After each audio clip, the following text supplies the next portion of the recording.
Let's discuss part 2 of structures and functions.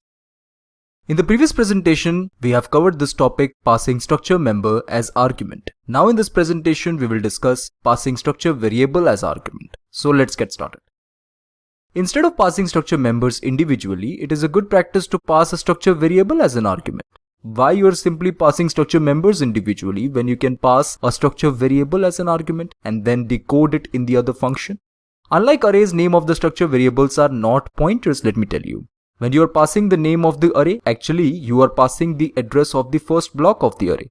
But when you are passing the name of the structure variable, actually you are passing the value or copy of that variable. So name of the structure variables are not pointers. Actually what you're doing, you are passing by value and not by reference.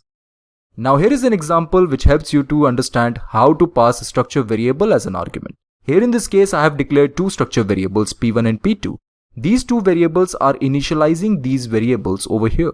You can see the struct point declaration. This struct point has two members, X and Y, both are of same type. This P1 variable is initializing these two members in this way. That is, X has been initialized by 23 and Y has been initialized by 45. Similarly, P2 is also initializing these variables with these values, that is 56 and 90. X will receive value 56 and Y will receive value 90.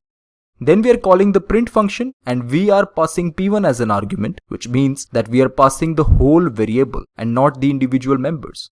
Here you can see that we are not passing P1.x and P1.y, we are passing the whole variable. When you're passing a variable, it is a call by value and not call by reference. So here the copy will be passed and you can see over here there is a variable available, which is the parameter of this function.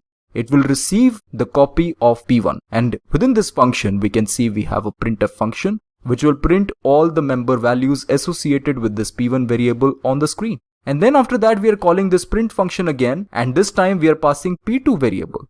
Now it is not difficult to understand that this printf function will print the member values associated with this variable on the screen. So the output of this program is 23, 45, 56, 90.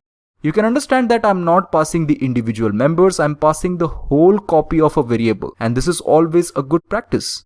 So from now on, you should try to pass variables and not the individual members. Okay friends, this is it for now. Thank you for watching this presentation.